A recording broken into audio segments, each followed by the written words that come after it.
Alors le sommet de la jeunesse béninoise, c'est un grand moment pour toute la nation béninoise en réalité.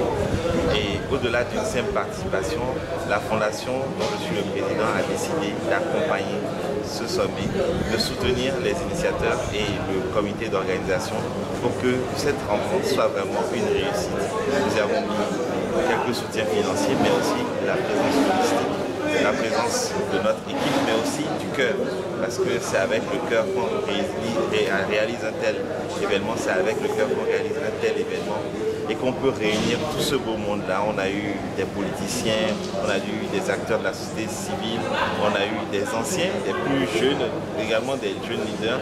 Je trouve que cette rencontre, c'est vraiment formidable. C'est comme ça que la jeunesse pourra tisser beaucoup de anciennes cordes, être vraiment présente dans l'échiquier politique, mais également socio-économique de notre pays, le Bénin, pour bâtir une vision qui va nous amener certainement vers l'horizon 2060. J'ai eu le privilège de participer aujourd'hui au sommet de la jeunesse béninoise à un panel sur le panafricanisme, justement sur cette notion que vous évoquez. Je crois que c'est au cœur de ce qu'il y a eu comme difficulté au sein de la CEDEAO, au sein de laquelle 3 pays sont partis, le Burkina, le Mali et le Niger. Je pense que c'est de ça qu'on voulait parler. Ce panafricanisme-là, vous voyez, il peut s'exprimer de diverses manières. Nous pensons que s'il doit s'exprimer, le panafricanisme doit être un élan vers la démocratie, un élan démocratique, c'est-à-dire que le panafricanisme doit s'intégrer à la démocratie, il ne peut pas s'opposer à celle-ci.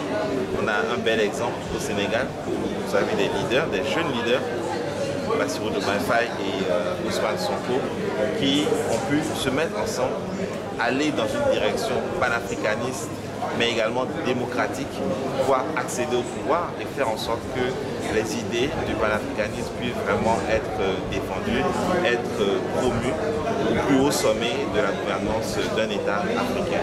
Et nous voyons les effets tout à fait positifs de cette direction-là. Nous espérons que dans d'autres pays africains, cette orientation, cette ouverture puisse vraiment se faire de façon démocratique, avec l'idée qu'il y ait de moins en moins de barrières, de moins en moins de frontières entre les peuples africains. Nous sommes un même peuple et beaucoup de nos frontières ont été dessinées à une conférence de Berlin en 1885. Je pense que le peuple africain doit pouvoir dépasser cela, doit pouvoir se construire en tant que peuple, doit pouvoir enlever beaucoup de frontières qui nous divisent.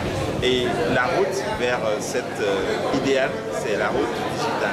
En réalité, Internet nous offre l'opportunité de ne pas avoir de frontières entre nous. C'est vrai qu'il y a les frontières physiques, mais le digital, le numérique et cette nouvelle économie qui est en train de se créer, ce monde auquel nous appartenons désormais, c'est un monde dans lequel nous pouvons nous retrouver et faire exprimer ce panafricanisme d'une nouvelle manière, de manière digitale. Et nous allons créer un nouveau panafricanisme qui va nous rassembler, qui va construire nos pays, nos peuples africains. Mon nom est Tierno Loritogwe, je suis avocat au barreau du Bénin. Je suis également président d'une fondation qui est dédiée à l'éducation qui porte mon nom. Et j'assume d'autres fonctions au sein de l'État béninois. J'ai eu le privilège d'être nommé en tant que membre du Conseil national de l'autorité de régulation de l'électricité. Donc j'essaye de servir au mieux notre pays à travers ces différentes missions. Merci.